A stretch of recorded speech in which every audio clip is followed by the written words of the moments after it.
Métier de dessinateur-projeteur, bonjour et bienvenue dans cette nouvelle vidéo. Aujourd'hui, j'ai le plaisir d'accueillir Jordan sur la chaîne qui va pouvoir parler un petit peu, poser des questions.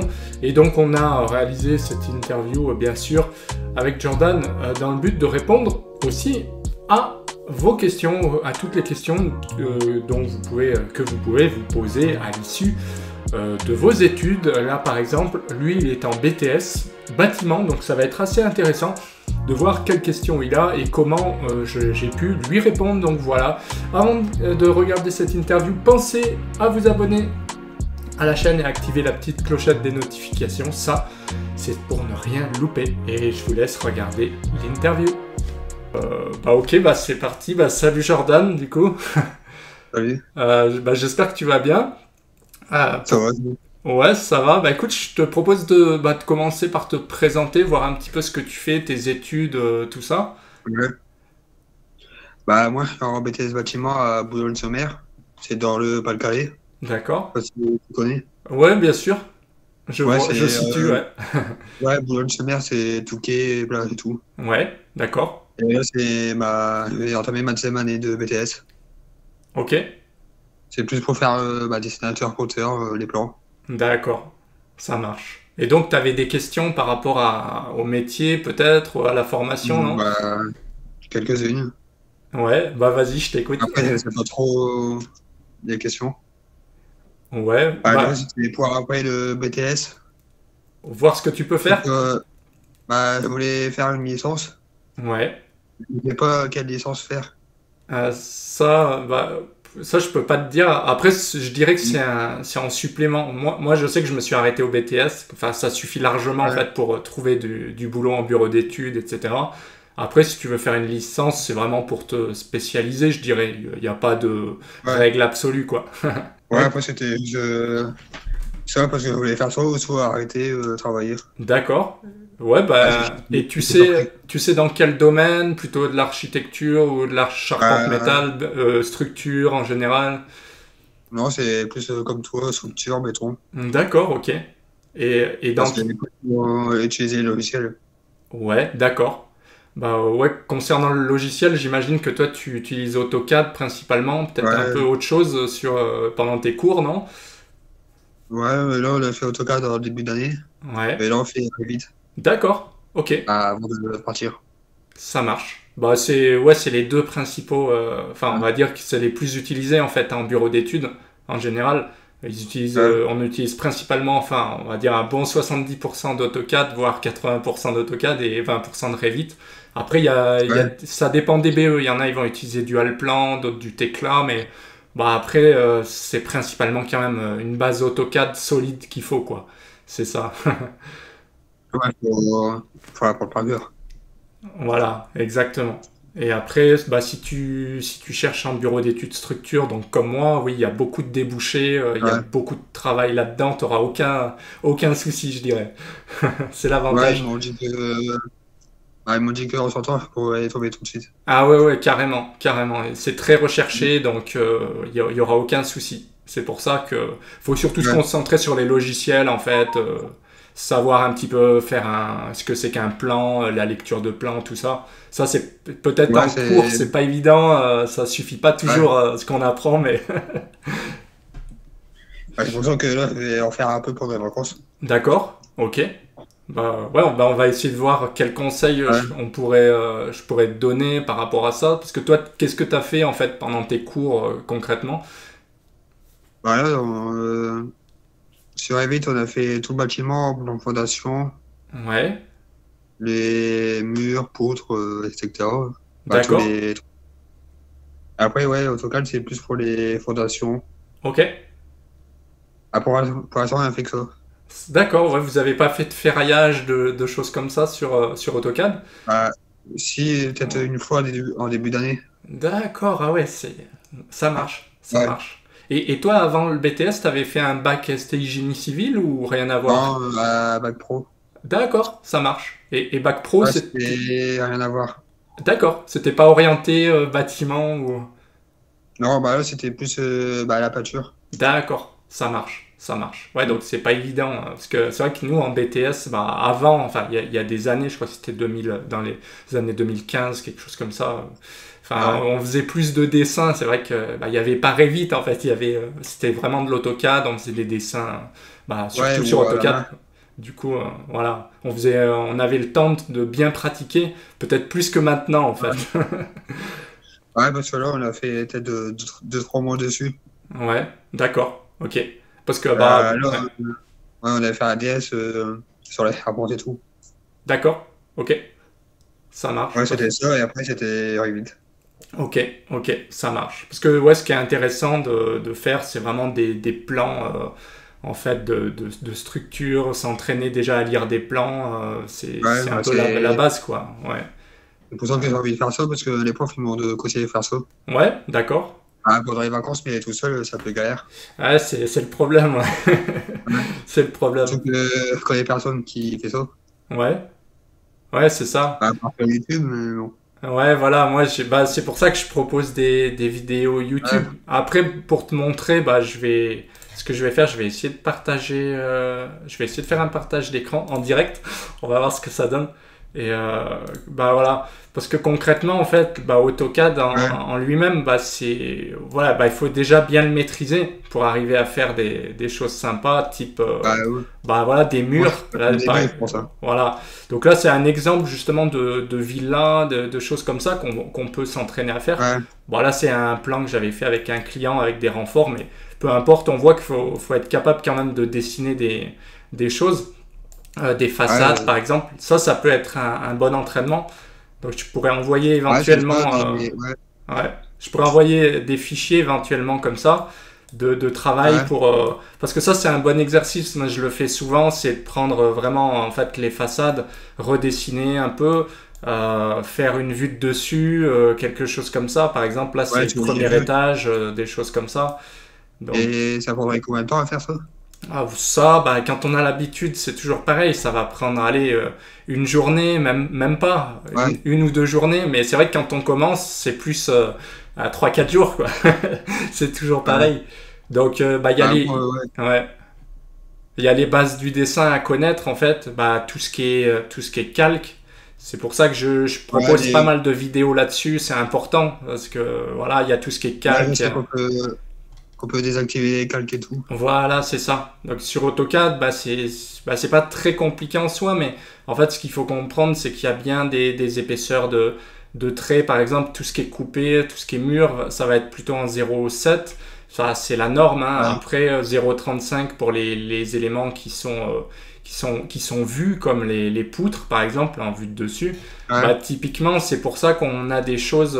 Si voilà, j'ai ça bah, c'est pas grave, je peux peut-être le masquer, voilà, j'ai typiquement, là on voit que si je clique ici, bah voilà, je masque toutes les lignes, et voilà, donc on voit que tout est à la même taille, donc c'est bien de travailler en fait avec les épaisseurs de lignes, parce qu'on voit que ouais, là ouais, c'est plus ouais, gros, les poutres c'est vu mais c'est pas coupé, donc c'est un peu la base en fait. Là les façades, bah, ouais, bah, y a rien qui est coupé, du coup c'est vraiment des arrêts de vue.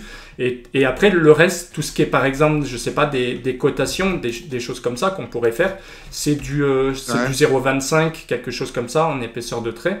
Voilà, c'est vraiment des éléments type texte qui seront un peu plus ouais. fins.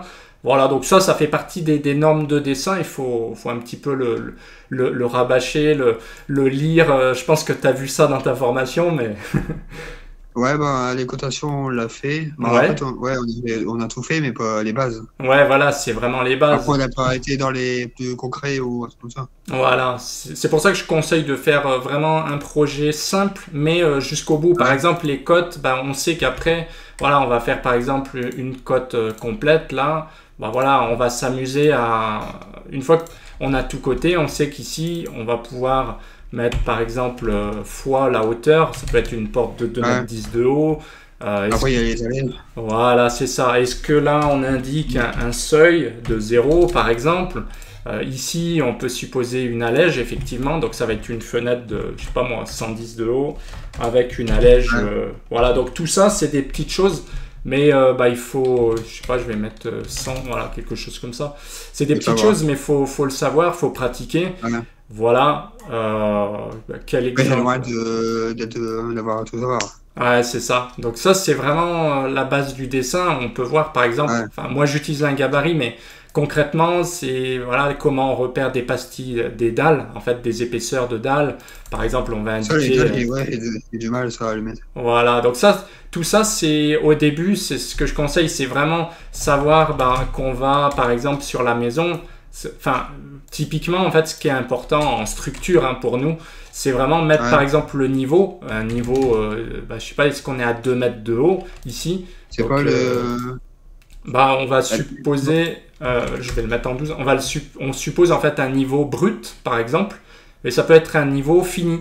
Donc le niveau brut, c'est par exemple si on a une dalle en béton, ça ouais. sera un niveau brut, par exemple. Donc si je vais m'amuser à faire une coupe hein, pour bien voir. En fait, bah, si tu as la dalle ici, une dalle de 20, voilà. Ici, tu as les murs, donc on a, je sais pas, 2,70 m.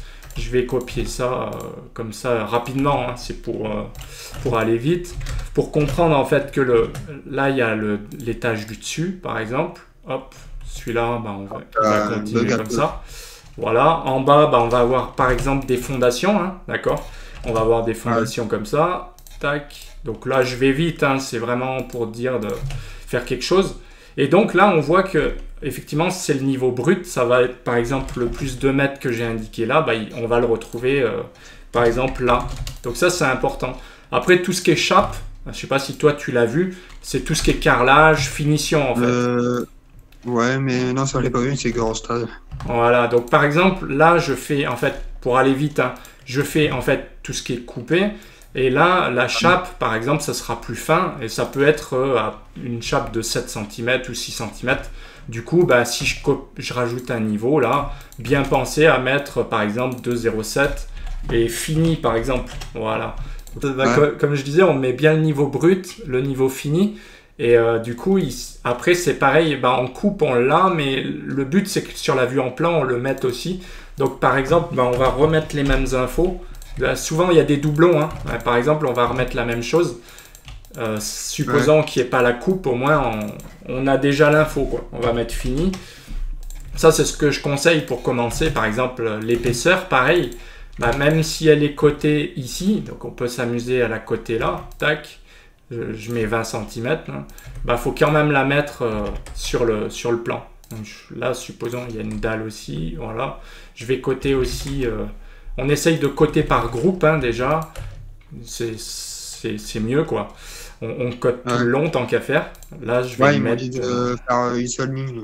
Ouais, voilà. Ça, je vais le mettre. Je sais pas. Ouais, couper, ça sert à rien. Je dois être au 50e à peu près là. Ouais, c'est ça. Voilà. Du coup, bah là, tu vois, concrètement, on a toutes les infos. Donc, une fois qu'on a mis Ouais. les 20 cm, on peut s'amuser à faire quelque chose comme ça, hein, pour dire deux. Voilà. En général, c'est ce qu'on fait. On fait un trait. Donc là, je vais vite, hein, mais après, c'est sûr qu'on essaye de le faire correctement avec des choses Ouais. comme ça, par exemple. Voilà, en faisant ça bien, quoi. Mais voilà, le principal, c'est qu'il y ait toutes les infos. Donc là, on a vraiment l'épaisseur ici de 20. Voilà, on retrouve la même chose qu'ici, quoi, concrètement. Ouais. Ouais, c'est une autre vue. Ouais, voilà. Donc en général, notre métier de dessinateur projeteur, c'est de fournir en fait une vue en plan. Hein, on appelle ça une vue en plan, et de Ouais. fournir toutes les coupes. Donc ça, par exemple, la coupe, bah, je peux m'amuser à. Supposons qu'ici, je veuille faire ma coupe sur la porte, d'accord. Et bien, ça veut dire qu'ici, eh bien, je vais couper, je vais faire une porte en fait. Donc ma porte, elle fait 2,10 m. Donc je la répercute ici. Là, je vais ajuster ces traits-là. Donc ça, ce sont des traits qui sont... en fait, c'est comme si je me mettais ici et que je regardais là-bas. Donc je coupe Ouais. rien ici, je vois simplement le trait, bah, il est vu quoi. Donc celui-là, par contre, il est plein puisque c'est le mur. Hein. Voilà. Et là, pareil, en bas, il doit être plutôt comme ça. Donc là, on arrive à retrouver finalement la porte, donc que je vais coter, hein, toujours pareil. On va coter le linteau aussi, la retombée de béton ici, voilà. Et là, on a fait une coupe assez facilement sur la porte. Donc tout ça, ça s'apprend. Hein. Moi, je vais vite, mais quand on commence, bah, c'est sûr que ça, on va le faire on va peut-être mettre 20 minutes à le faire, quoi. C'est normal au début. Ouais. Voilà. Et puis après, pareil, je peux... Ah, même ça, je pense que ça va prendre du temps à le faire. Ouais, donc pareil, ici, je vais récupérer un texte au hasard. Je vais mettre, je sais pas, je vais prendre ça. Hop. Donc simplement, on vient mettre, je sais pas, coupe sur porte. Voilà, hein, pour faire simple. Là, on peut mettre coupe générale. Voilà, notre métier, c'est ça en fait. C'est, bon, je vais mettre coupe tout court. Voilà, coupe sur porte. Donc notre métier, c'est en fait à chaque fois qu'il y a un changement, bah pareil, je devrais faire une coupe sur ma fenêtre. Après, c'est pas une obligation, mais il faut quand même qu'il y ait tous les éléments, quoi. Ça veut dire qu'il y a deux écoles. Il y en a qui font une coupe pour chaque ouverture, et il y en a par contre qui vont pas faire de coupe ici. Dans ce cas-là, tu es obligé d'indiquer toutes les indications. Par exemple, ça peut être retombée de temps, tu vois, de 60 cm. Ça, c'est vraiment important. Ça, je vais le mettre en plus gros. Voilà. Donc, il y a deux écoles. Hein. Soit on écrit retombée de 60 cm, soit on met rien et on met coupe, ou on met voir détail. Et à ce moment-là, je pourrais très bien mettre voir coupe, tout simplement, quelque chose comme ça. Ou alors, je peux utiliser aussi un outil coupe comme ça. Hop, simplement. Donc ça se fait aussi. Hein. Tac, c'est un peu comme sur Revit. On vient utiliser un outil ici. Tac, ça c'est un bloc dynamique. Voilà, coupe A. Et du coup, lui, je le mets directement là, quoi. C'est plus parlant que coupe sur porte, puisqu'elle est déjà placée, quoi. Voilà. Donc ça, typiquement, c'est le job d'un dessinateur. Voilà. Il y a l'aspect coffrage. Après, voilà. Donc je sais pas si tu as des questions déjà là-dessus. Bah, après, pour apprendre AutoCAD, il faut du temps aussi. Ouais, c'est ça. C'est comme tout. Donc, ouais, je conseille de pratiquer en fait, de faire quelque chose et de s'entraîner en fait parce que c'est en le dessinant, tu vois que j'ai vu en dessous, ça c'est une fondation. Ici, qu'est-ce que c'est? J'ai tracé une porte. Je m'entraîne à voir ce qu'il y a au-dessus. Comment je le cote, est-ce que je mets je pourrais très bien indiquer un niveau, hein, ici, par exemple, je pourrais dire qu'ici, je dois mettre un niveau pour dire que la porte, elle est la rase inférieure, elle est à temps, donc je peux le faire aussi, hein. Il y a toutes sortes d'infos à mettre, voilà, après ça dépend des personnes, il y en a qui vont mettre beaucoup d'infos, d'autres un peu moins.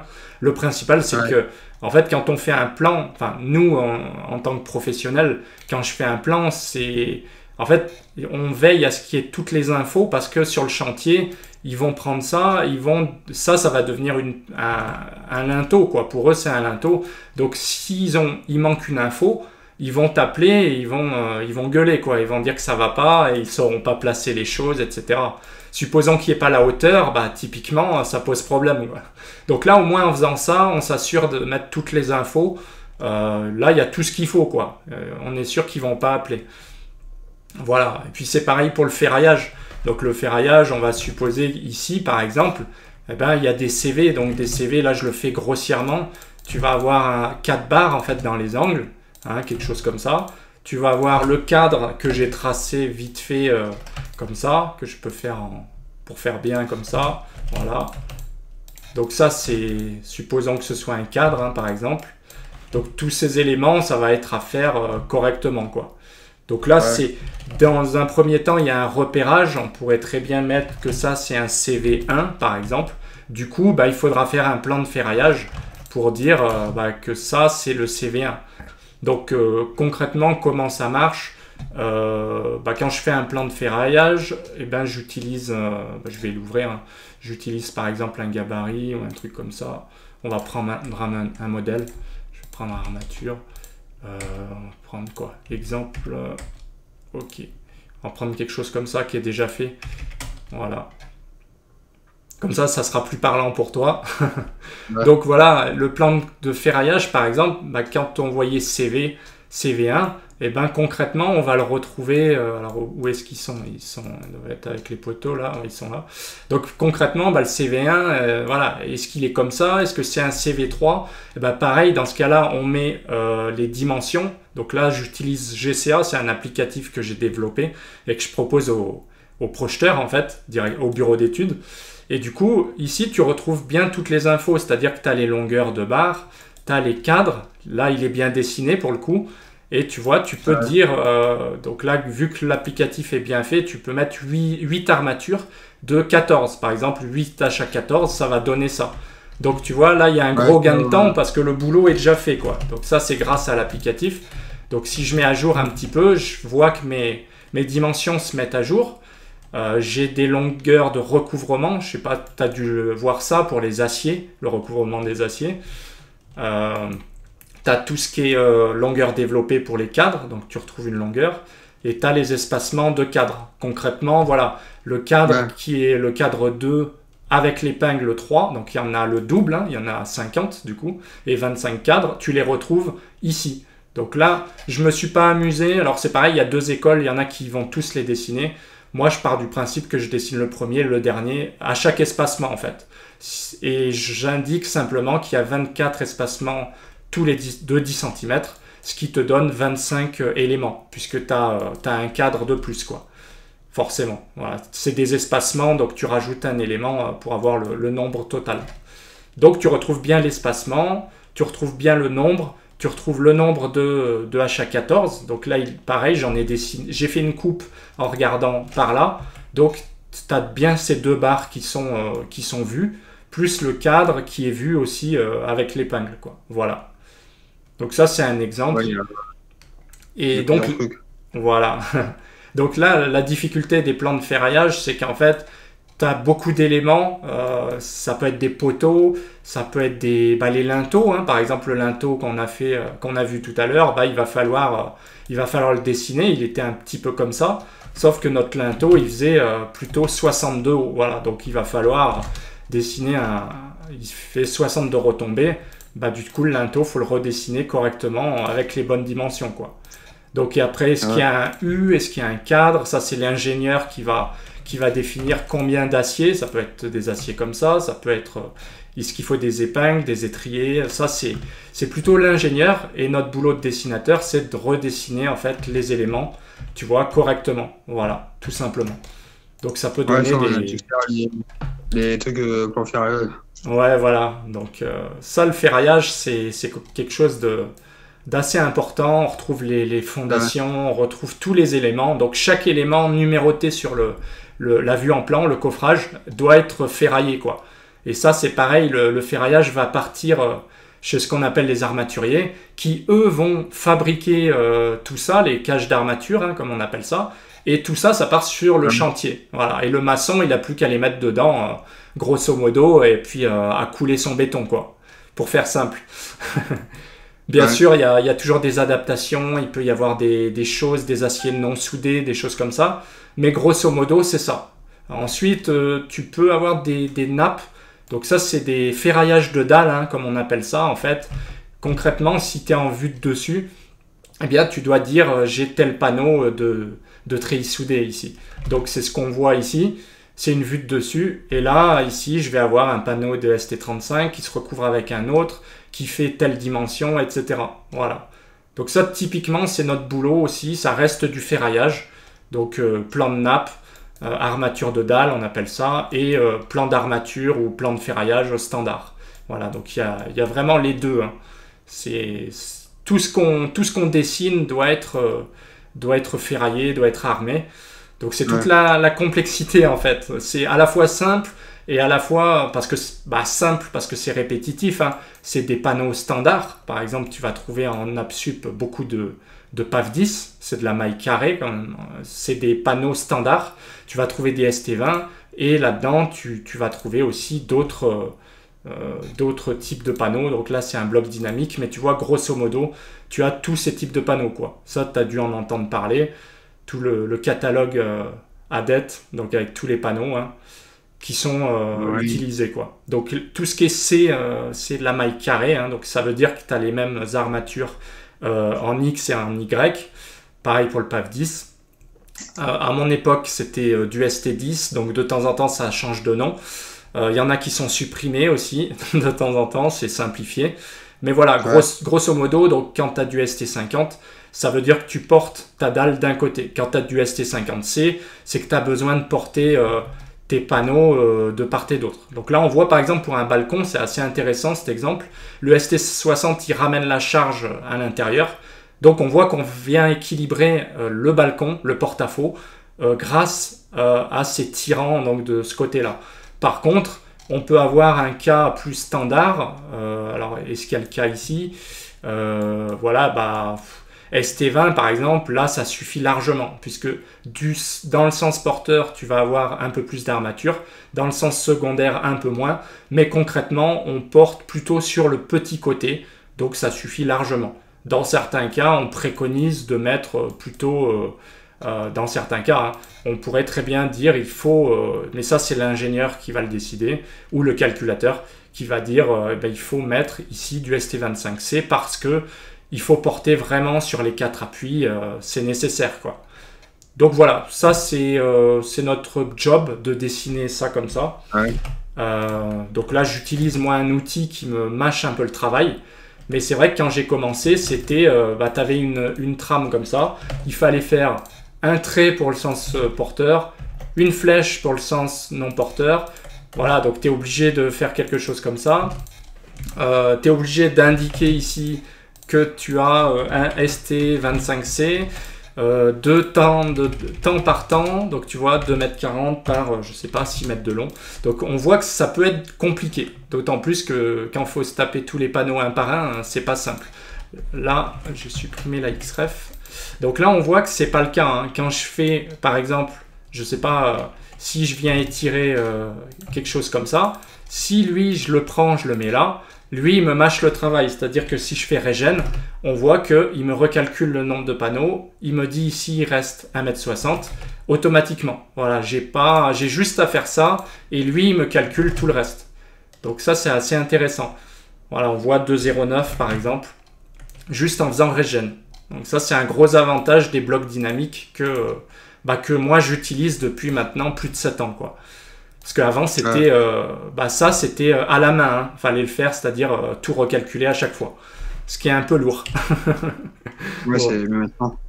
Voilà. Donc, en fait, concrètement, pareil, tout ce qui est réservation. Donc, tout ce qui est réservation, c'est les trous dans la dalle. Et ben, ça doit être renforcé par des armatures qui ont une longueur. Parfois, on va devoir donner une cote pour dire ici, il me faut 47 cm. Ou alors il me faut un peu plus, voilà. Donc tout ça, c'est des choses qui sont à calculer, qui sont à apprendre. Hein. Moi j'ai appris un peu sur le tas, parce que quand tu sors d'un BTS, tu sais pas forcément tout faire. Hein. Tu sais, il faut pratiquer quoi. C'est la base. C'est ça. Parce que moi j'étais comme toi, je crois que j'en ai fait peut-être 1 ou 2 plans comme ça.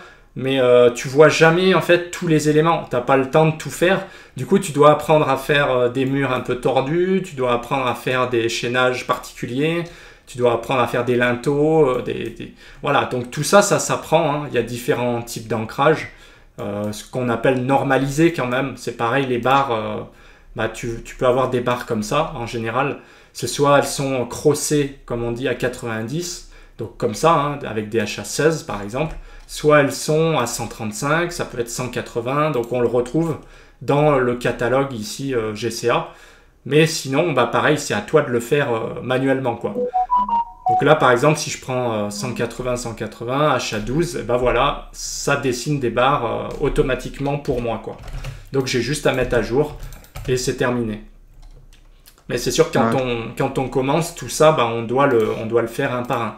On doit régler le diamètre un par un, on doit scoltiner les cadres, etc. Donc voilà. Donc c'était pour donner un petit exemple parlant en fait de ce que ça peut donner tout simplement. Donc je sais pas si tu as des questions par rapport à ça. Ouais, c'était juste pour savoir combien de temps il fallait pour apprendre tout ça. Ah c'est... le AutoCAD. Alors AutoCAD, en soi, je te conseillerais d'y passer un peu de temps parce que il faut un peu de temps en fait. Hein. Il faut déjà bien connaître, je dirais, les commandes de dessin parce qu'il y a, mine de rien, tu vois, on utilise au début, quand on sort, on utilise des lignes, des choses comme ça. Sauf que concrètement, tu as aussi des multilignes, tu as aussi des polylignes. Et par exemple, avec des multilignes, tu es capable de faire... alors je vais faire par exemple quelque chose comme ça. Voilà, tu vois, avec des multilignes, tu es capable de faire plutôt ça. Ce qui fait la différence. Parce que là, ça te fait un mur. D'accord? Donc ça, c'est ce qu'on appelle les multilignes. Mais tu peux aussi faire ce qu'on appelle des polygones. Donc des choses comme ça. Avec 6 côtés, bim. Inscrit dans un cercle. Donc tout ça, on ne te l'apprend pas forcément, mais c'est à toi, enfin c'est le conseil que je donne aux jeunes, c'est vraiment d'apprendre toutes les commandes. C'est pareil quand tu fais, je sais pas, je fais n'importe quoi, je vais faire un truc tout bête. Hein. Quand tu fais une copie, d'accord, un copier-coller, tu peux faire ça, mais c'est très long. Mais tu peux aussi dire, bah, je fais un copier-coller avec un mode réseau et ça sera plutôt ça. Donc on voit la différence. Là, ça va quand même beaucoup plus vite. Donc il y a des petites manips, il y a des petites subtilités sur AutoCAD. Donc comme je dis souvent, oui, c'est bien d'y passer un peu de temps. Et c'est pareil, bah, si pendant tes vacances tu t'ennuies, bah, en fait, bien prendre chaque commande, les lignes, par exemple, je vais masquer ça, et bien voir, par exemple, ce qui demande premier point, deuxième point, mais ensuite, tu vois, tu peux clore. Donc ça, c'est des trucs tout bêtes. Plutôt que venir cliquer n'importe où et faire des bêtises, tu tapes C et ça te clôt directement, sans risque d'erreur. Donc ça, c'est des petites subtilités que tu trouves dans chaque commande, en fait. Concrètement, chaque commande te permet de gagner du temps, d'autant plus sur les nouvelles versions d'AutoCAD. Et pareil, voilà. Pareil, modification, il faut connaître vraiment toutes les subtilités. Parce que tu as beaucoup de manières de faire en fait. Est-ce que tu vas faire, par exemple, hein, je fais n'importe quoi, et tu peux utiliser un mode, alors tu peux ajuster, comme ça, d'accord?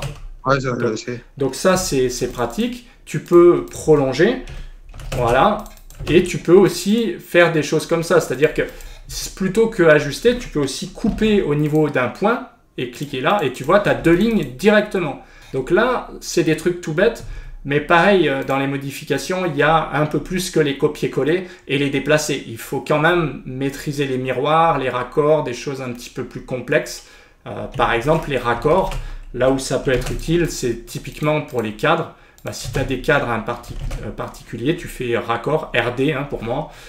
Tu peux régler avec R le rayon. Donc là, je vais mettre un rayon de 5 au hasard. Et tu vois, tu peux dessiner comme ça un cadre très facilement. Donc ça, c'est des commandes qui sont indispensables en fait. Donc il faut aller un petit peu plus loin que polyligne, ligne. Là, tu vois facilement, j'ai fait un cadre. Donc ça, c'est des trucs tout bêtes. Mais en utilisant raccord, et par exemple, tu as l'option, alors quand je fais un mur, hein, par exemple, si je vais faire une pièce, plutôt que refaire une ligne, tu peux faire directement décaler. Donc décaler, moi, c'est DC, je crois. Je fais 20 cm, voilà. Donc ça, tu vois, c'est un exemple. Mais plutôt que perdre du temps, bien chercher à optimiser tout ça, couper au niveau d'un point. Est-ce qu'on peut faire des coupures avec 2 objets? On peut faire des joindre. Voilà. Donc on peut faire beaucoup de choses différentes en fait. Supposons que j'ai 2 lignes. Je peux en faire une avec joindre. Donc je tape J, hop, et j'ai plus qu'une ligne. Donc ça, c'est des trucs tout bêtes. Mais quand on commence, on a tendance à faire ça. On a 2 lignes, d'accord? On se dit, ah bah pour en faire une, il faut en faire une 3e. Et patatras, tu te retrouves finalement, tu as 40 lignes sur ton plan. Ça, je l'ai vu souvent. Hein. Ou alors, tu es obligé de faire ça pour avoir une ligne. Alors que tu fais joindre, c'est terminé, quoi. Donc, c'est des petites choses qui font la différence. Donc, pareil, tout ce qui est texte, ligne de repère. Je vois beaucoup de personnes, alors c'est pas pour critiquer, mais ils vont dire, par exemple, ils vont faire quelque chose comme ça, d'accord? Et derrière, ils vont faire quelque chose comme ça. Donc, ils vont faire mur, ok. Bon, c'est pas pour critiquer, mais tu peux, avec ligne de repère, faire directement ça. Donc, tu tapes directement mur. Quel est l'avantage? Bah, derrière, tu peux ajouter des lignes de repère. Donc là, tu vois, gros avantage. Tu fais ça directement. Enfin, ça évite d'avoir un texte et une ligne. Enfin, et dans certains cas, c'est pire. Tu as des trucs comme ça. Tu as une flèche, 2 lignes, et un texte. Alors là, c'est pour AutoCAD, c'est le must parce que ça te fait ramer ta machine. Et en plus, tu vois, là, l'avantage que j'ai, c'est qu'une fois que j'ai fini, je fais ça et c'est terminé. Moi, il y a tout qui suit. Donc, il faut essayer de travailler, je dirais, intelligemment. Parce que, voilà, typiquement, les cotations, pareil, il faut... bah, plutôt que faire des cotes une par une, on va essayer de partir par exemple d'une cote comme ça, on va cliquer dessus, on va faire cote continue et on essaye d'avoir des choses qui se suivent. Moi je vois des plans Bah, ça comme... avait galéré au début. Ouais voilà, parce que parfois tu vois des plans comme ça, hein. Moi ça m'arrive de voir des choses comme ça. Enfin, typiquement, Ouais. c'est pas très beau quoi. Alors tu peux aussi aligner ensuite, je crois, les cotes avec les nouvelles cotes intelligentes là.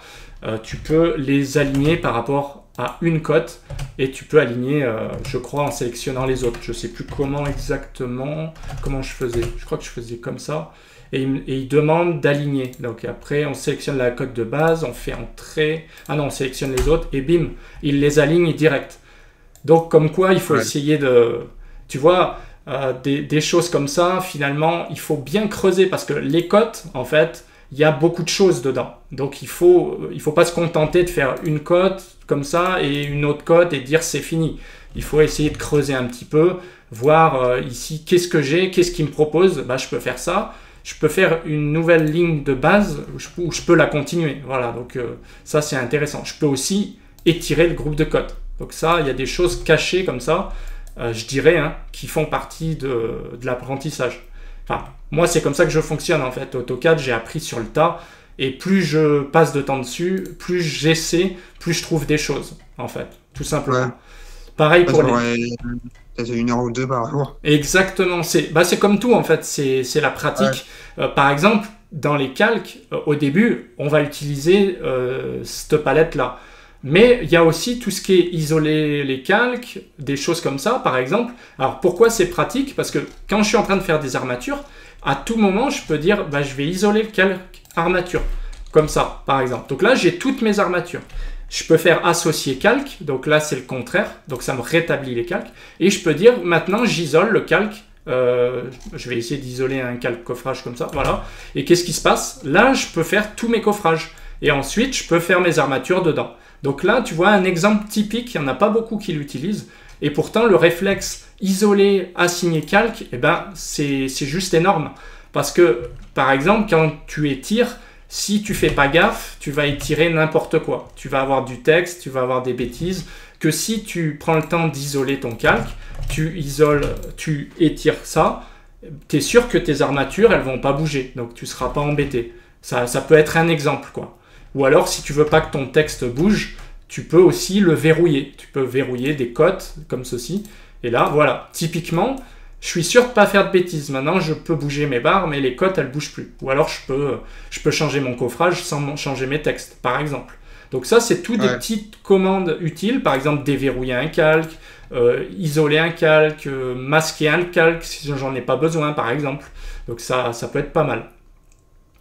Et tu n'as pas des cours, un truc comme ça dans AutoCAD? Alors sur la chaîne YouTube, je partage pas mal de petites vidéos comme ça. Donc tu as des tutos complets, mais ce que j'aime bien faire, c'est faire des petits bouts de tutos. Donc après, il faut aller sur la chaîne et dans la playlist AutoCAD, tu verras des petites astuces. Par exemple, les cotes rapides.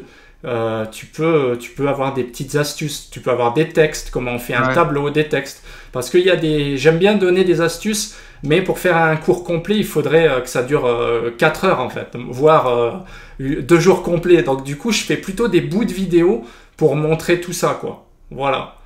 Mais je dirais faut faire comme tout, faut faire dans l'ordre. C'est-à-dire que tu commences par faire un petit ferraillage, tu t'entraînes à faire un cadre, tu t'entraînes à indiquer, par exemple, un cadre, c'est quoi?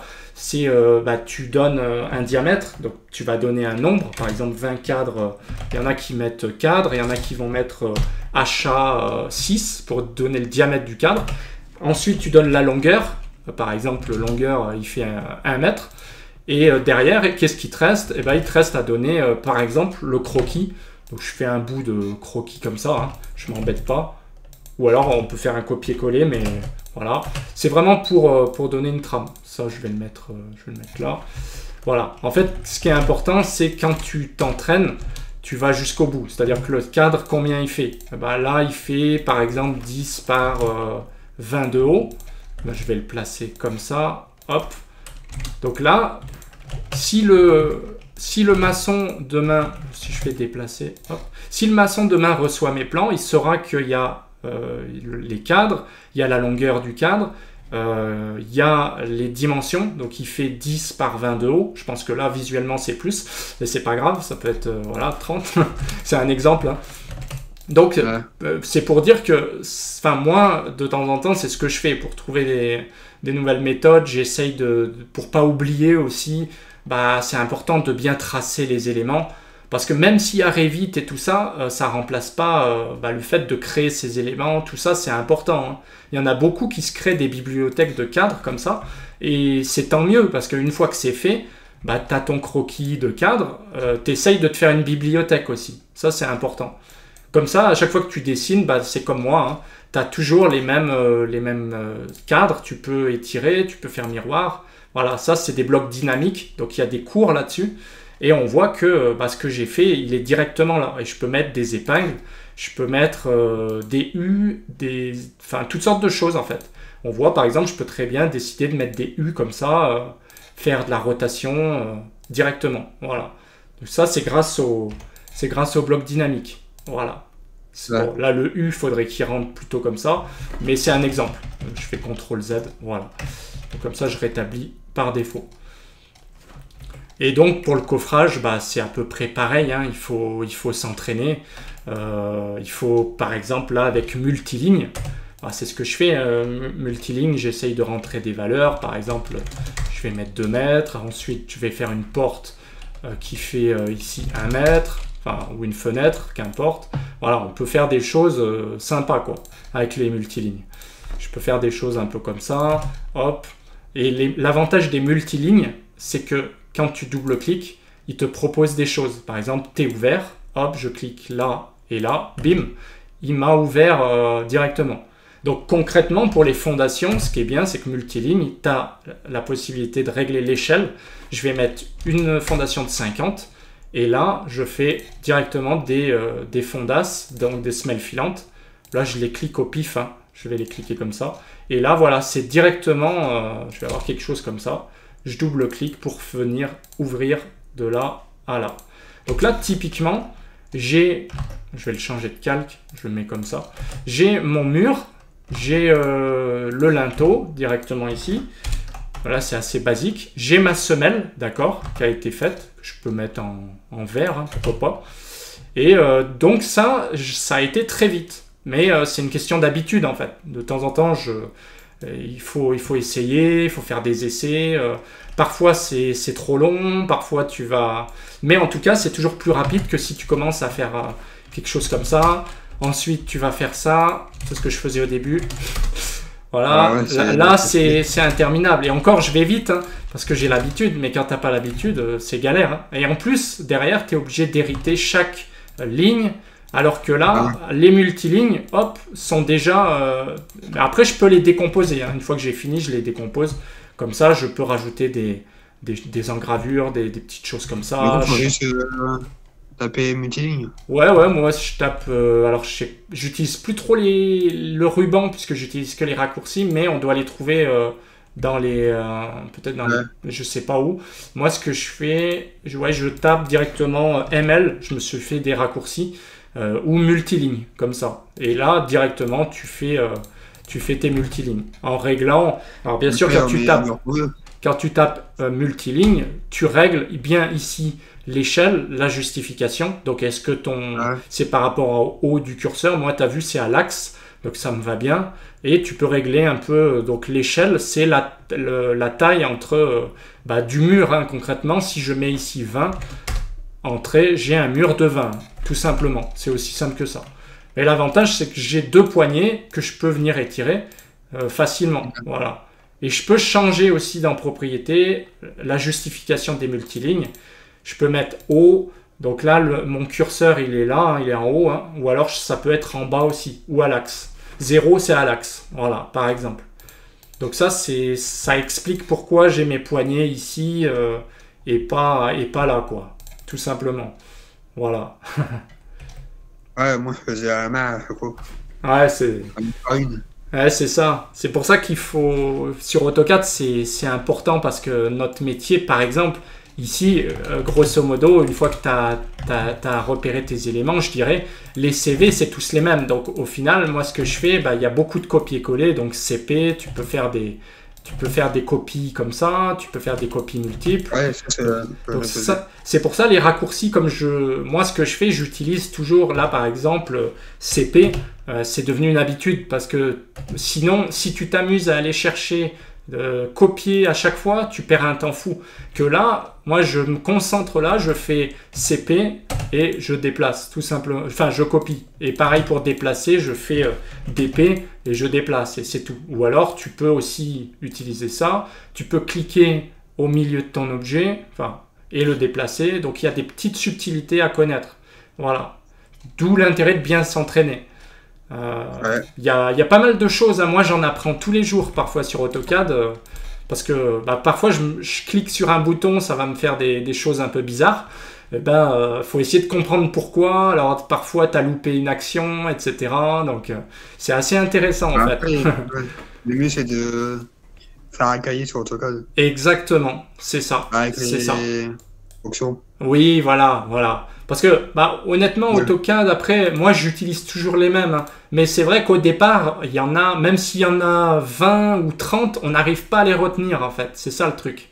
Donc, il faut essayer de noter les raccourcis. Typiquement, DP, CP, il faut le connaître par cœur. RD pour raccord, ça peut être... parfois, moi, je les renomme. Hein. Alors, tu peux aussi, il y a des tutos là-dessus, dans outils personnalisés, dans le paramètre de programme4.pgp, là. Donc, ça, tu le retrouveras. Tu as ça qui apparaît. Et donc, ça te permet de retrouver toutes les commandes. Donc, tout ce qu'on a vu, les CP, les DP, ils sont dedans. C'est un peu du chinois au début. Hein. Mais je t'avoue que le fait de les connaître, par exemple, ligne, tu sais que c'est L. Donc, tu peux... en fait, si tu dois faire une ligne, tu tapes L, espace ou entrée, et tu fais tes lignes. Et puis, basta, quoi. Donc, c'est... c'est le mieux de faire avec les lettres. Voilà, c'est pour ça. Au début, c'est ce que je m'étais fait. J'avais un gros cahier et puis petit à petit, j'avais réduit à 1 A4 avec toutes mes commandes, toutes mes habitudes, mes raccourcis, etc. Et c'est vrai que c'est pratique. C'est assez pratique. Donc voilà ce qu'on pouvait dire sur la partie graphique, tout ça. Ouais, c'est vrai que c'est important. Après, t'as pas des fichiers sur les raccourcis? Est-ce que j'ai des PDF ou comme ça? Je pourrais t'envoyer ce que j'ai, éventuellement. Moi, je les avais. Moi, ce que je je t'enverrai ce que j'avais fait moi. Mais après, ce que je conseille, c'est de les faire soi-même, en fait. Tout simplement parce que le problème, c'est que toi, tu vas peut-être pas utiliser la même méthode que moi. En fait, chacun va se faire sa méthode. Moi, je te les enverrai si tu veux. Comme ça, tu verras. Mais le truc, c'est que petit à petit, j'ai pas gardé les premiers, si tu veux. Donc les premiers, ils seraient plus pour toi. Il y avait beaucoup, il y avait peut-être 3-4 pages complètes, voire un cahier entier. Sauf que après, plus tu as de l'expérience, plus tu emmagasines des infos et moins tu en notes en fait. Par exemple, ligne, tout ça, moi j'ai pas besoin de le noter. Et quand tu commences, par contre, les cotes, etc., tu es obligé de tout noter, sinon tu te souviens de rien. J'ai encore du mal ça. Ouais, voilà. Donc, typiquement, les cotes, moi, maintenant c'est plus simple avec les nouvelles versions, j'utilise toujours celle-là. Et pour aller plus vite, le mieux c'est de taper cote et voilà, moi si je tape cote, j'ai un raccourci, c'est Maj A, donc ça va encore plus vite. Par exemple, quand je fais une cote, je fais Maj A directement. Donc on voit, il apparaît instantanément et en plus il apparaît avec les bons calques, les bonnes couleurs. Et ça, je l'ai fait grâce à outils personnalisés. Et tu as un truc menu ici, je crois que c'est menu, c'est ça. Et là, il t'ouvre en fait. Alors, c'est un peu plus compliqué, hein, faut pas faire de bêtises, mais tu as les raccourcis clavier avec des touches de raccourcis qui sont, par exemple, comme le CTRL A pour tout sélectionner ou le CTRL Z pour revenir en arrière. Qu'est-ce qu'il y a? Le CTRL S pour enregistrer, tu les retrouves dedans. Et là-dedans, par exemple, tu peux faire glisser n'importe quoi, mais il y en a énormément. Par exemple, si tu tapes, je sais pas moi, cote, tu peux utiliser une cote angulaire ou une cote spécifique assignée à un raccourci. Donc typiquement, moi quand j'ai pris mon truc cote, il est là. Ce que je fais, je le prends et je lui dis ici, donc ça j'ai fait un tuto là-dessus aussi, mais je le remettrai dans la description.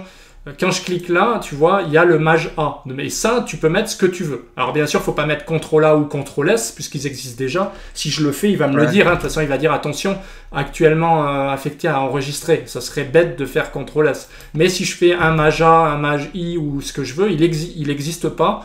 Du coup, bah, je peux le prendre. Et maintenant, à chaque fois que je ferai Maj A, il va me lancer l'outil cote. Et c'est pour ça que j'arrive à faire des choses comme ça.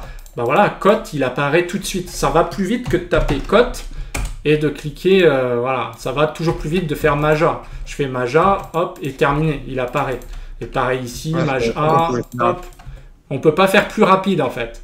C'est ça le truc. Mais ça, il m'a fallu 10 ans. Hein. Il m'a fallu 10 ans de travail pour faire ça. Après, c'est pour ça que je fais la chaîne aussi. C'est pour que les nouveaux aient pas à chercher non plus des dizaines d'années. Parfois, en une journée, ils ont appris quelque chose et tout le monde est content, quoi, au final. Voilà. Et après, les plans que tu avais avant, tu les as affichés. Comment? Ah, celui que tu m'as dit pour m'entraîner. Ah oui, bah, je te les enverrai si tu veux. Le premier, je crois. Ouais, le premier, bah, si tu veux, je t'enverrai un fichier d'exemple, des plans archi comme ça. Et voilà, le but, c'est vraiment... Des instructions? Non, alors il n'y a rien, il n'y a que les plans. Mais déjà, l'idée, c'est vraiment de partir de plan. Après, je pourrais t'envoyer celui-là aussi, hein, si tu veux, ou j'en ai peut-être même d'autres. Je t'enverrai quelques fichiers que j'ai fait comme ça, avec des coupes. Celui-là, il est même pas complet, mais si je vais t'en montrer un peut-être un peu plus complet, tu vas voir. Ouais, il est très complet même. Je vais faire AutoCAD, l'ouvrir. Ouais, j'aimerais essayer, c'est les grands plans. Ouais, voilà. Comme ça, là, tu vas avoir un exemple complet. Je te le donnerai, celui-là. Alors, si je prends exemple de rendu, hein, tac. Il va mettre du temps à s'ouvrir parce qu'il est balèze. Hein. Il fait peur, celui-là. Il y a je sais pas combien de niveaux et encore, j'ai supprimé des choses parce que sinon, ça mettait 1 heure à s'ouvrir. Voilà, donc là, typiquement, donc là, c'est un gros fichier. Alors là, il est balèze. Hein. C'est-à-dire que tu as 3 bâtiments. Tu as des joints de dilatation dans tous les sens. Enfin bon, c'est balèze. Mais là, concrètement, tu auras un exemple parlant parce que tu vois les pastilles de dalles, tu as des pentes, tu as des cunettes pour les garages, tu as des ventilations à l'extérieur. Il y a aussi des coupes, hein. Par exemple, il y a la coupe sur ascenseur qui a été faite tout niveau. Donc là, elle est assez balèze, hein, celle-là, elle monte jusqu'en haut. Donc tu as l'édicule jusqu'au radier en bas. Donc là, c'est assez parlant. Hein. On voit, là on voit toutes les cotes. Je vais faire un petit regen parce que ça rame. Voilà. Enfin, ça apparaît pas bien.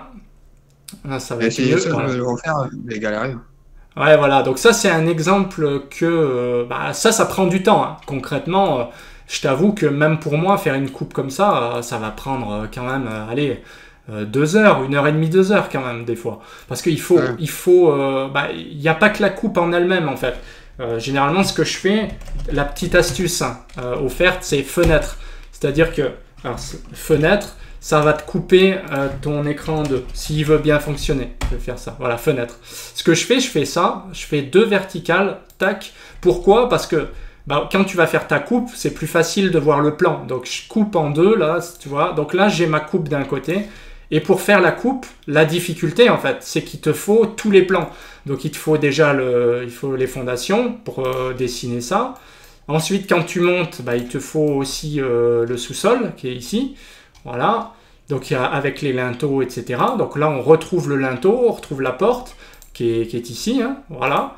Mais comme il n'y a pas de mur coupé de l'autre côté, il n'y a pas de trait en fait. Voilà. Au début, c'est dur à comprendre ça aussi, mais là le plan est vraiment bien fait.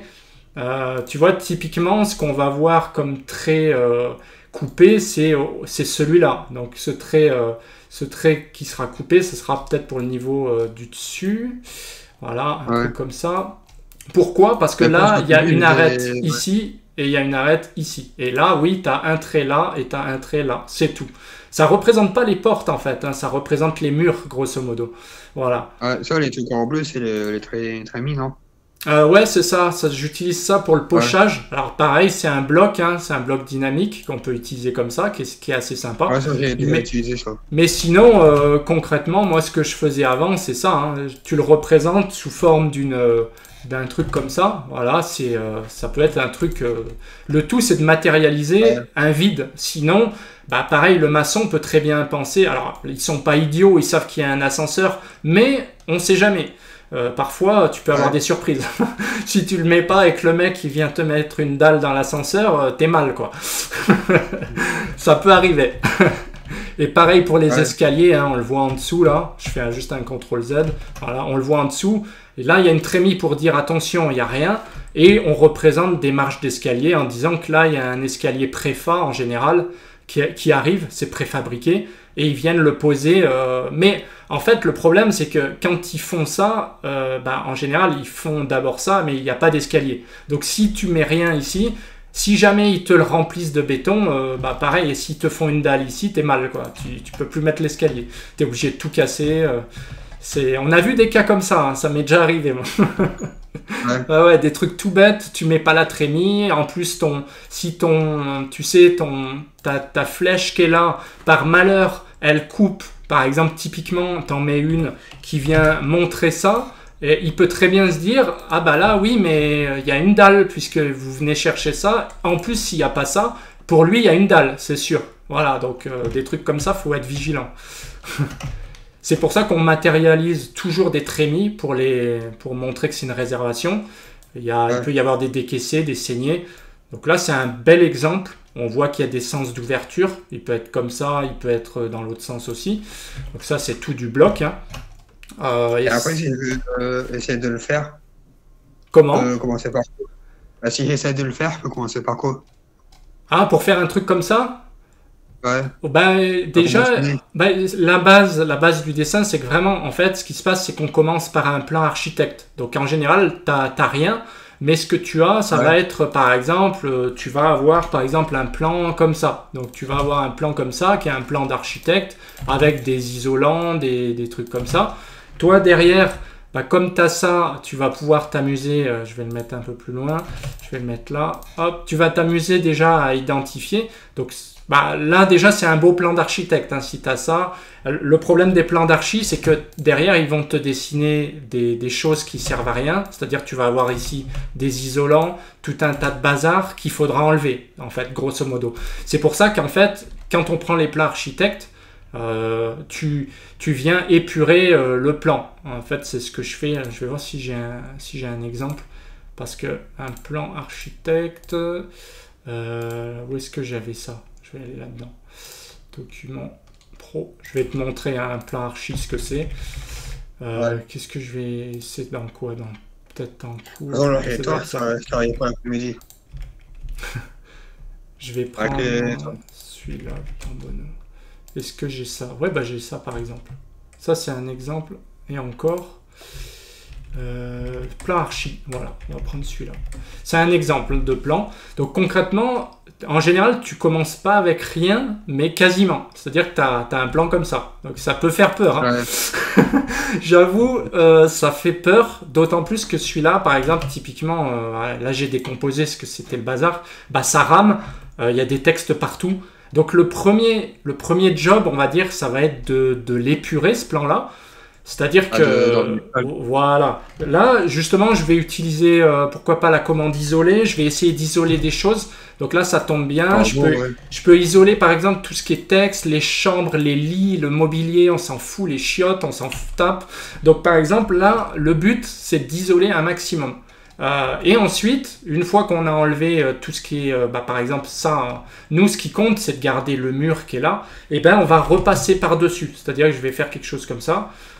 Donc c'est là où je peux utiliser ma multiligne ou quelque chose comme ça. Et le plan il rame vraiment affreusement là. En plus, je pense que ça vient du plan et il faudrait l'épurer. Enfin, voilà. Donc la difficulté, c'est pour ça que moi en général je le mets en référence externe parce que bosser sur un plan comme ça c'est une horreur. Donc il faut bien l'épurer, le purger, l'enregistrer et après, une fois que c'est fait, tu vas le recharger sur ton plan de base et comme ça tu pourras travailler et en fait notre boulot c'est de repasser. Par exemple, tu vois l'ascenseur il est là, l'escalier il est là, c'est de refaire les murs sans tout le bazar derrière. Par exemple, tous ces traits là on s'en fiche quoi. C'est pareil là, tout ça on s'en tape. bah, la douche, tout ça. Nous, on garde quoi? Les murs, les linteaux, on va regarder les trémies, on va regarder des choses comme ça. Donc on va pas garder grand-chose au final, là-dessus. C'est ça la difficulté. Ouais. Donc ça, je t'enverrai un plan, pas celui-là, parce que celui-là, c'est une horreur. Hein. Il rame affreusement. Je pense qu'il n'a pas été super bien fait. Et il y a trop de traits partout. Et du coup, une fois que tu es parti donc, sur ton plan, d'accord, tu recommences par tracer tes murs. Donc j'ai fait des polylignes ou des multilignes. Il faut essayer de trouver ce qui te va le mieux. Quand c'est tout tordu, c'est pas facile. Mais voilà, concrètement, je vais plutôt partir sur des polylignes ou des multilignes pour aller plus vite. Voilà. Et une fois que c'est fait, eh ben, tu vas devoir faire tes linteaux. Donc les linteaux, voilà, ça va être des rectangles. Hein. C'est pas bien compliqué, hein, mais il faut les faire, quoi. C'est comme tout le reste. Donc une fois que tu as fait tes linteaux, bah, qu'est-ce qu'il reste à faire? Bah, il te reste quand même à mettre les pastilles de dalle, des choses comme ça. Mais avant ça, il faut quand même aussi coter. Donc coter, ça veut dire placer les cotes de mur, par exemple. Donc des choses comme ça, un peu comme on a vu tout à l'heure. Donc je vais indiquer par exemple les murs qui sont droits, les murs qui sont de traviole aussi comme ça. Hop, je vais les mettre sans ortho. Donc en fait, sur le plan, hein, c'est pas compliqué, il faut tout coter. Donc c'est ça qui prend le plus de temps aussi. Là, il y a un mur de 18, là, il y a un mur de 20. Une fois que j'ai coté mes murs, il faut encore que je cote les ouvertures, d'accord? Donc, je vais coter quelque chose... je vais pas tout faire, évidemment, parce que sinon, on en a pour jusqu'à demain. En plus, il fait chaud. C'est la canicule. Donc là, voilà. Typiquement, j'ai fait ça. Bah, c'est pas fini, puisque je vais devoir prendre les plans des menuisiers, par exemple. Donc ça, c'est important aussi dans notre métier, c'est-à-dire que tu vas travailler avec tous les plans. Donc c'est à la fois intéressant et à la fois compliqué, c'est-à-dire que là, je vais prendre les plans architectes, je vais devoir prendre les plans du menuisier qui va me dire peut-être qu'il faut mettre, je sais pas moi, 220 de haut avec un seuil de je sais pas combien, de 5, voilà, en centimètres, quelque chose comme ça. Donc ça, je vais pouvoir le copier ailleurs. Donc il va falloir que je fasse un certain nombre de copier-coller. Il y en a parfois pour un moment. Et encore, des fois, là, j'utilise des raccourcis, des Lisp et tout ça. Sinon, tu es obligé de faire des CTRL-C, CTRL-V, tu vois, des choses comme ça. Hein. Voilà, il n'y a pas de secret. Ensuite, il faut venir modifier. Par exemple, 110. Je vais mettre une allège. À elle, on va mettre 120. Voilà. Et une fois que ça, c'est fait... Je dois faire encore des coupes. Il faut ajouter les pastilles de dalle. Un peu comme on a vu au début. Hein. Il faut que je fasse des coupes sur chaque, en gros, pour bien faire. Moi, c'est ce que je fais. Hein. Et c'est pour ça que tu te retrouves avec, finalement, des plans assez considérables. Parce que non seulement tu as la coupe sur ascenseur, mais tu vois, si je vais ici, j'ai fait un détail A8 ici sur le linteau L7. J'ai fait un détail A6 ici parce que c'est pas les mêmes épaisseurs, tu vois, par exemple, là, le A9, il y a un escalier, donc si je vais sur mes... Est-ce que j'ai laissé les détails? Oui, ils sont là. Par exemple, tu vois, ici, je vois mon escalier qui est là, c'est pas le même à côté, c'est pas les mêmes épaisseurs de dalle, là, j'ai une dalle plus haute là que là, enfin bref, là, c'est le bazar, hein. Concrètement, pour faire ça, il m'a fallu beaucoup de temps, hein. Parce qu'il y a beaucoup de détails à faire. Et là c'était nécessaire parce que t'as pas les mêmes hauteurs tu vois ici que là tu as 206,5, là tu as 209,5, tu as une feuillure, donc il faut faire un détail feuillure, je sais pas où il est, peut-être il doit être par là, je sais pas où je l'ai mis, enfin bref, c'est ça la complexité en fait, c'est qu'il faut déjà s'y retrouver quoi. Les feuillures par exemple, moi ce que je fais c'est que je fais un détail feuillure, il revient sur tout le projet, d'accord? Donc je le fais une fois pour toutes. Il y en a d'autres, et je faisais pareil quand j'ai débuté. Le problème, c'est que si tu le fais à chaque fois, ça veut dire que tu vas le coter là, là, tu vas le coter là, là, et à la fin, tu vois plus rien. Alors que finalement, voir détail feuillure, c'est toujours le même, d'accord? Que tu l'aies 10 fois ou 40 fois, tu le fais qu'une fois. Donc ça, c'est une méthode de travail à trouver, quoi. Moi, j'ai trouvé cette méthode, ça me va bien. Après, chacun applique un peu ce qu'il veut. Mais grosso modo, il faut quand même faire un max de détails. Là, il y a détail A8. bah, il est là. Donc je vois mon escalier que j'ai fait vite fait pour pas m'embêter là derrière. Ouais, je crois que c'est ça. D'ailleurs, moi je suis en train de voir, je crois qu'il est pas dans le bon sens, enfin qu'importe.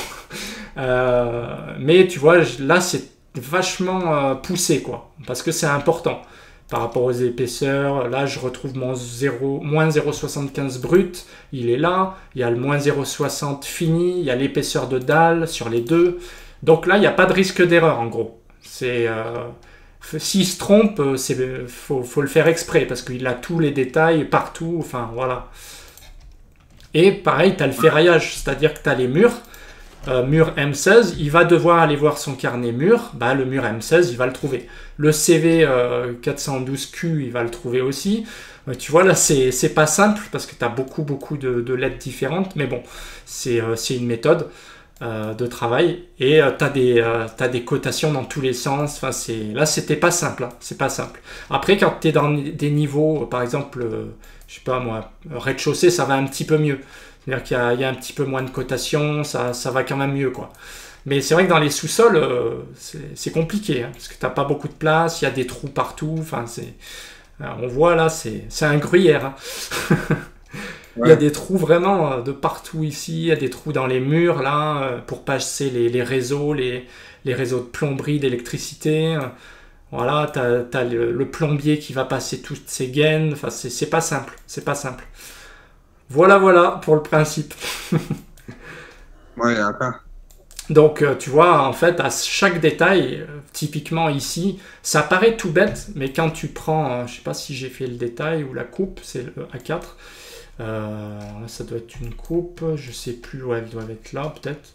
Ou A2. Ouais, on va prendre celle-là. Si je prends, je sais pas où elle passe, la A2, elle doit passer quelque part. Ouais, elle est là. La A2, c'est intéressant, elle passe tout le long en fait. Elle est là, et elle coupe tout le long. Donc là, grosso modo, tu as vraiment tout le bâtiment, les bagnoles qui arrivent, donc qui rentrent ici. Là, tu as les garages, donc ils vont se garer là. Tu as la cunette pour l'eau au milieu, avec les pentes. Enfin voilà, là tu vois, c'est vraiment une sacrée coupe.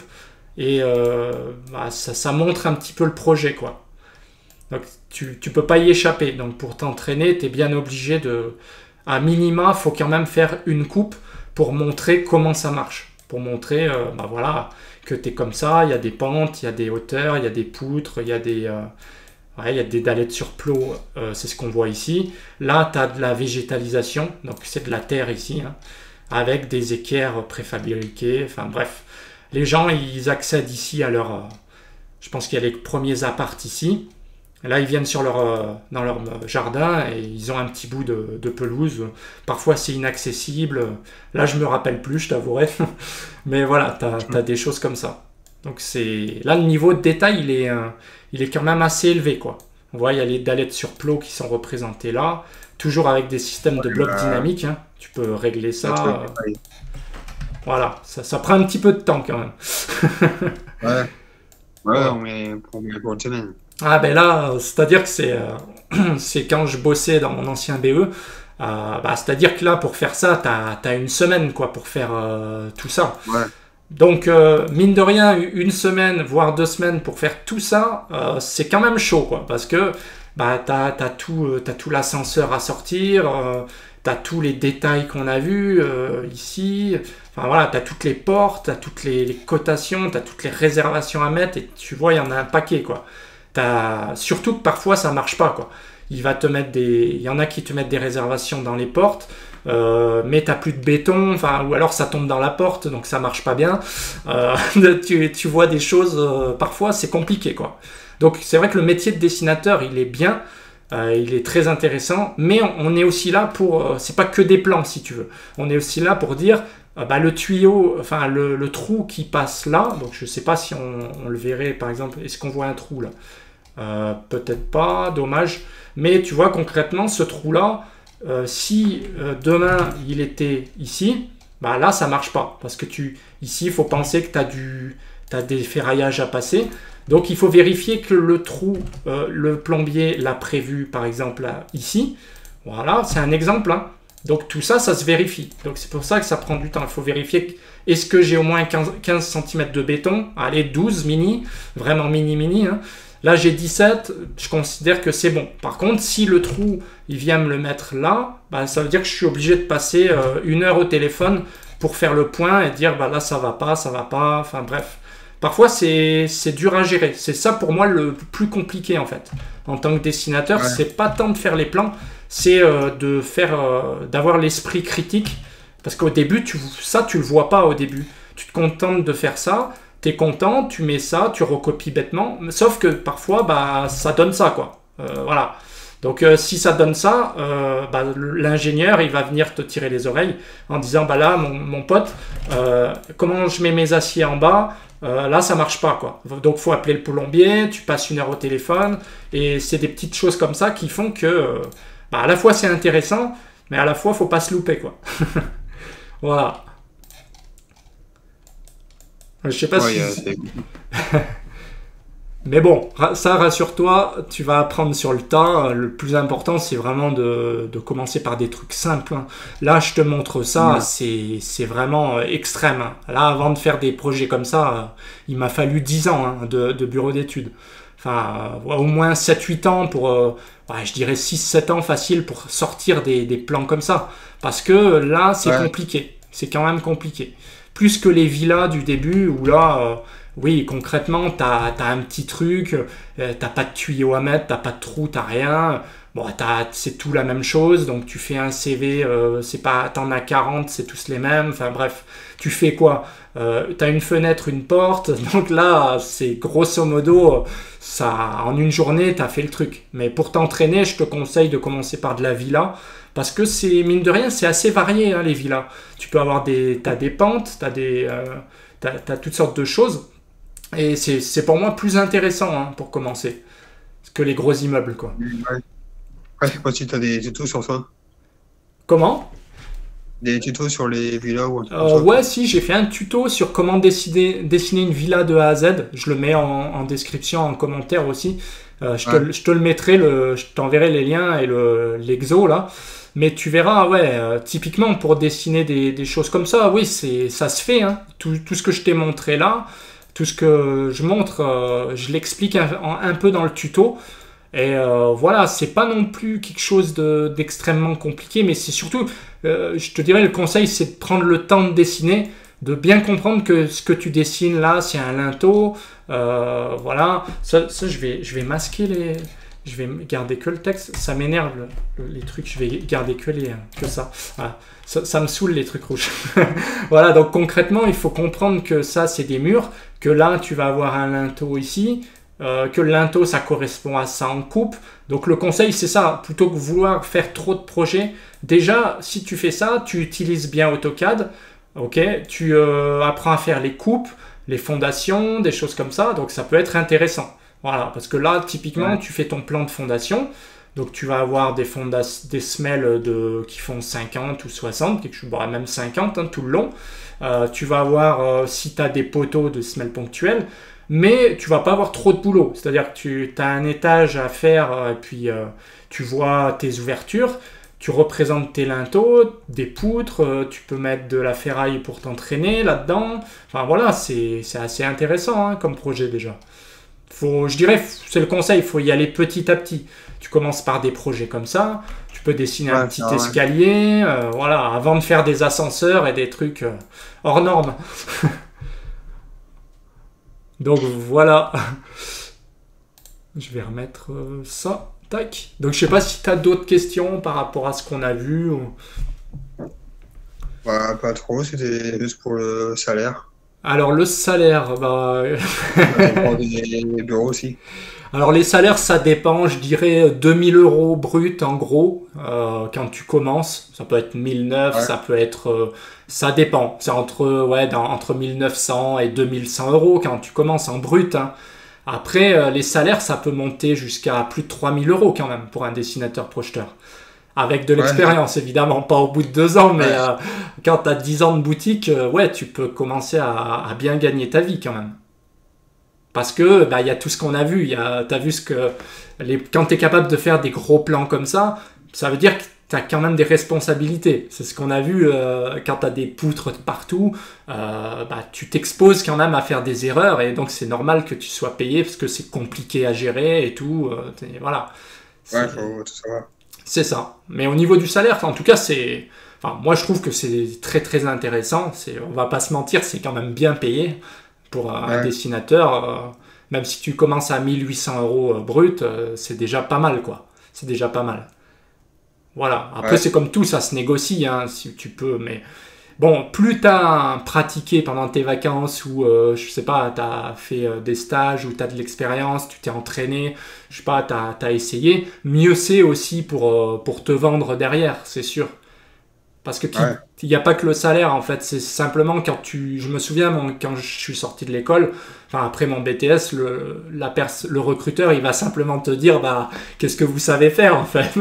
Si tu sais rien faire, que tu t'es pas entraîné, tu vas rien demander. Par contre, si tu sais faire des choses, tu peux négocier, quoi. Tu peux un peu plus négocier. Après, on va pas se mentir. Généralement, quand tu sors de l'école, tu prends ce qu'on te donne. Si c'est 1 800, tu les prends et puis basta, quoi.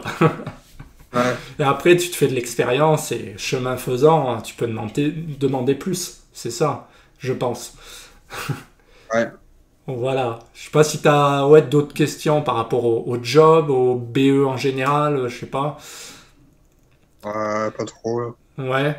Bon, après, c'est AutoCAD et Revit. Ouais, après, j'ai envie de te dire, déjà, si tu maîtrises bien AutoCAD, moi, ce que je trouvais intéressant, aujourd'hui, c'est que tu vois des choses qu'on fait sur AutoCAD, comme on a vu, ça t'apprend le métier en fait. C'est ce que moi j'ai appris et ça t'apprend à voir un peu dans l'espace, ça t'apprend à faire une coupe, ça t'apprend à tout faire. Moi, ce que je reproche un peu aux logiciels comme Revit, c'est bien hein, comme outil, il n'y a pas de souci. Sauf que si tu commences par ça, tu sais pas vraiment faire une coupe, parce que la coupe, il va te la faire tout seul. Sauf que encore faut-il que tu comprennes vraiment est-ce qu'il te génère la bonne coupe, est-ce qu'il n'y a pas un souci. Et ça, moi, j'ai vu des erreurs hein, sur Revit, j'ai vu des personnes qui sortaient des plans, c'était pas bon, quoi, parce qu'ils savaient pas faire une coupe, en fait. Ils savaient pas la faire sur AutoCAD, mais ils savaient la faire sur Revit, et du coup, c'était pas bon, en fait, concrètement. Et je dirais, pour apprendre, la base, c'est quand même AutoCAD. Après, Revit, c'est un plus, on va pas se mentir.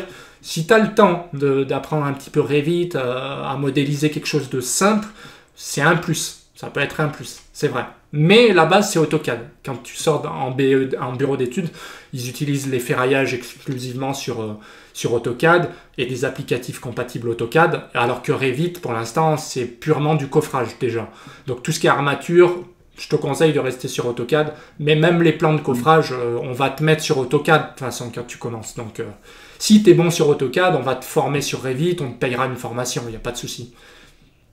Ouais, c'est pour ça peut-être plus AutoCAD. Ouais, oui, clairement. T'as plus à apprendre sur AutoCAD. Ouais. C'est un truc d'avenir. Après, c'est aussi plus simple à gérer pour faire ta bibliothèque aussi dans un premier temps. Tu vas apprendre beaucoup plus de choses sur AutoCAD.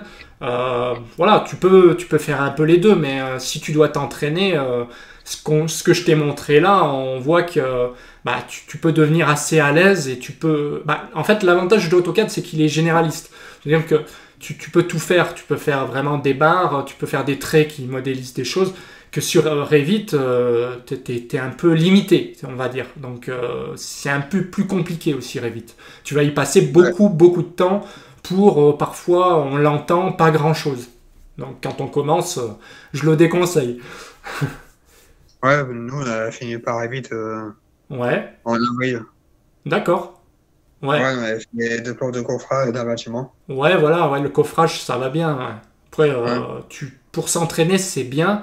Après, Revit, il y a aussi, j'ai fait quelques tutos là-dessus, juste pour montrer comment on modélise un bâtiment avec des fondations, des murs, des coupes, etc., des cotes. Ouais. Mais le souci, c'est les cas particuliers, en fait. Comme on a vu là, dès que tu as des choses qui changent, sur Revit, tu vas vite perdre du temps. Puis surtout, tu n'apprends pas à faire une coupe quoi, sur Revit. C'est toujours le même problème. Donc ouais, reste sur AutoCAD déjà. Et une fois que tu maîtrises bien AutoCAD, que tu es à l'aise pour faire des villas, des plans comme ça, tu peux passer sur Revit sans problème. Ah, déjà, j'avais le temps de faire AutoCAD. Ouais, c'est ça. Je pense déjà... parce que là, il te reste 1 an dans ton BTS, c'est ça? Ouais, Ouais, ouais, l'année ouais, prochaine. ouais, c'est ça. Donc au final, bah, je Ouais, te conseille de bien pratiquer AutoCAD. T'as- Ouais, bah, il faut le temps, hein. De toute façon, plus tu y passes du temps. C'est comme tout, je dirais, il vaut mieux y passer une demi-heure par jour que passer, je vais dire une bêtise, passer 4 heures ou 8 heures à s'abrutir devant et puis pas l'utiliser pendant une semaine. Tu vois ce que je veux dire? Parce que AutoCAD, ouais, ça, pour moi, ça devient une routine. Et je vois quand il y a des vacances, par exemple, quand je suis en vacances 3 semaines à un mois, tu reviens, tu t'es complètement perdu. Alors, en fait, par contre, si t'en fais ne serait-ce qu'une demi-heure par jour, bah, tu te sentiras beaucoup plus à l'aise en fait. Faut pas y passer trop de temps. Même, je dirais, si tu passes 3 4 heures, c'est trop. Ça va être difficile à emmagasiner. Enfin, au bout d'un moment, tu n'arrives plus à enregistrer les infos, quoi. C'est comme tout, hein. ouais. Ouais. Mais après, c'est mieux de noter sur une feuille. Oui, ouais aussi. C'est-à-dire que si par exemple tu as des choses, tu commences à buter, tu regardes des vidéos sur YouTube. Souvent tu trouves la solution, même sur ma chaîne. Hein, je suis là pour la montrer aussi. Mais tu vas trouver Ouais, des astuces. Mais c'est vrai que c'est important de bien le noter parce que moi au début c'est pareil, je le notais. Enfin, je l'ai noté assez vite parce que je me suis aperçu que c'est toujours la même chose. Au bout d'un mois, 2 mois, tu auras oublié, tu vas y revenir et là c'est une perte de temps en fait. C'est concrètement. Donc oui, c'est bien de noter. Hein. J'avais un cahier complet, je notais tout dessus, les raccourcis, et puis de temps en temps, je mettais au propre parce que c'était un torchon. Mais voilà, ouais. au moins si tu l'as noté, tu peux le retrouver, quoi. C'est sûr. Après, je vais faire pareil, mais faut pas recommencer.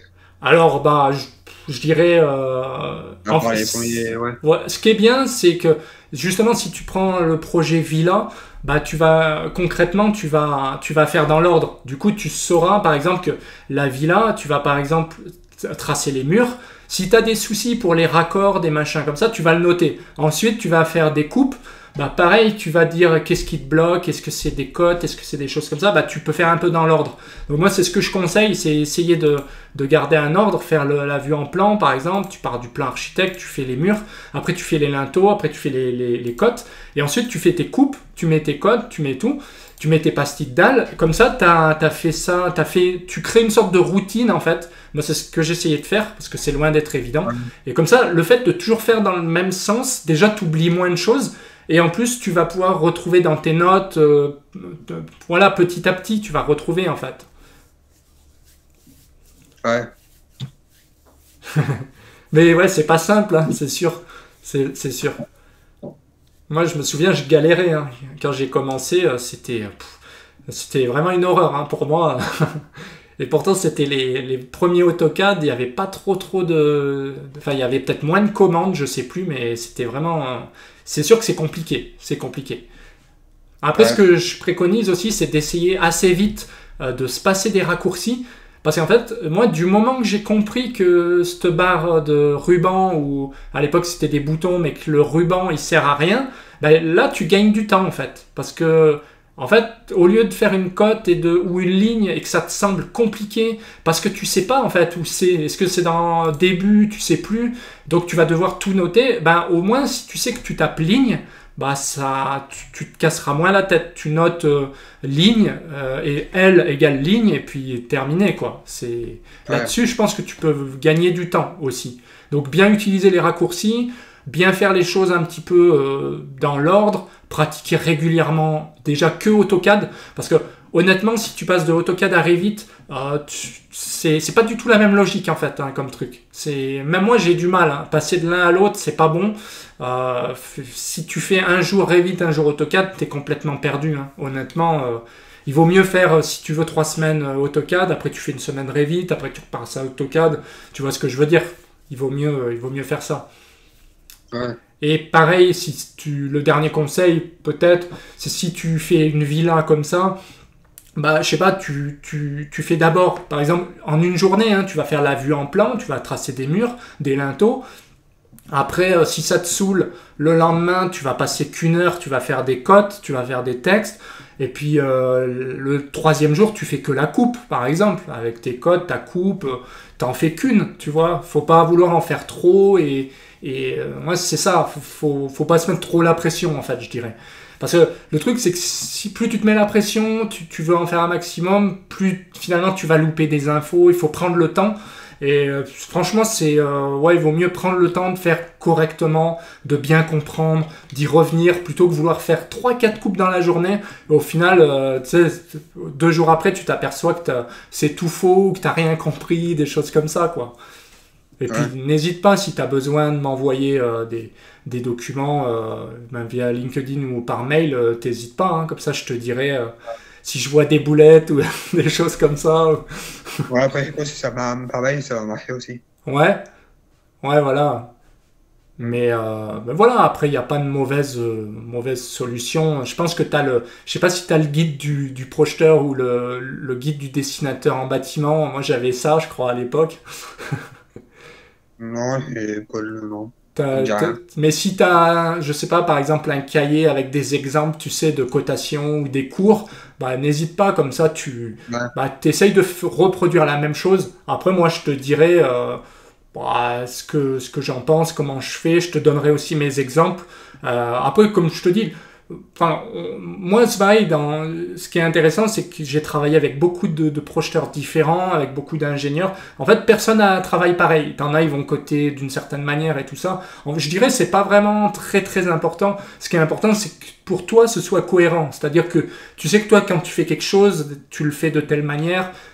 Voilà, si ça te semble pertinent, tu le fais comme ça. Si c'est pas bon, t'essayes de comprendre pourquoi, tu vois, et de changer de méthode. C'est ça le plus important, en fait. C'est pas de copier les autres faut que tu trouves ta méthode, que tu la notes. Moi, je t'enverrai ce que j'ai fait aussi. C'est que j'ai noté. Par exemple, je sais que je commence par les murs. Après, je sais plus quoi. Je fais le niveau du dessus. Enfin voilà, je le mets avec les murs, je mets les linteaux, après je mets les réservations. Je fais toujours dans le même ordre et je me suis fait une petite fiche. Et du coup, je sais pas si je l'ai ici là, d'ailleurs, mais je me suis fait peut-être qu'elle y est là. Ouais, voilà, je me suis fait un truc comme ça en fait, tout simplement. Tu vois, quand je commence, c'est un petit bloc en fait. Je sais pas pourquoi il est. Enfin bref, je commence comme ça, par exemple, ça c'est à faire. Bon voilà, mur étage courant, bah je le fais. Ça veut dire que et une fois que c'est fait, je clique OK. Du coup, je passe à l'autre. J'ai l'impact, j'ai les niveaux de dalles. Est-ce que j'ai mis les réservations, machin? Est-ce que j'ai mis l'escalier, les cotes intérieures? Je fais toujours pareil. J'essaye de faire dans le même ordre. Je finis par les coupes, les détails et les présentations. Parce que les présentations, mine de rien, bah, il faut les faire aussi. Vu que tu as des coupes, des vues de partout, tu es obligé à la fin de faire une présentation et de tout faire rentrer, voilà, mettre tes bâtiments, tes coupes au bon endroit, des choses comme ça, quoi. Donc ça, je te l'enverrai, il faut essayer de suivre une trame, en fait, qui revient. C'est le seul conseil que je donnerai, quoi. Et ouais, bah, je sais pas si tu as encore une question pour terminer ou... Non, après trop. D'accord, tu as un message à faire passer ou pour tes collègues ou pour tes profs ou... Non, ils sont ouais. D'accord, ça marche. Ouais, je pense pas qu'ils regardent YouTube. Ok, sait-on jamais. En tout cas, n'hésite pas. Maintenant, tu peux leur passer le message, ça sera avec plaisir. Bah écoute, en tout cas, Jordan, je te remercie beaucoup pour ta présence. Et bah écoute, ce que je fais, je te dis à bientôt. Et puis, on se tient au courant. Puis, bonne chance pour la suite alors. Ouais. Allez, et bah je te dis à plus tard. Salut. Salut. Et voilà, donc merci d'avoir regardé cette interview, j'espère que ça vous a plu. Donc encore merci à Jordan pour sa participation, pour les questions qu'il a pu poser. Ça a permis de faire une vidéo assez longue, comme vous l'avez vu, où ont été abordés pas mal de thèmes liés à l'après-étude, le métier de dessinateur, qu'est-ce que c'est, etc. J'espère que la vidéo vous a plu, si c'est le cas, petit pouce bleu, petit commentaire aussi pour donner votre avis. Posez vos questions et sinon, attention, important, pensez à vous abonner à la chaîne et oui, à activer la petite clochette des notifications. Ça, c'est pour ne rien louper et sinon, on se retrouve bientôt pour d'autres vidéos. Allez, prenez soin de vous. Bye!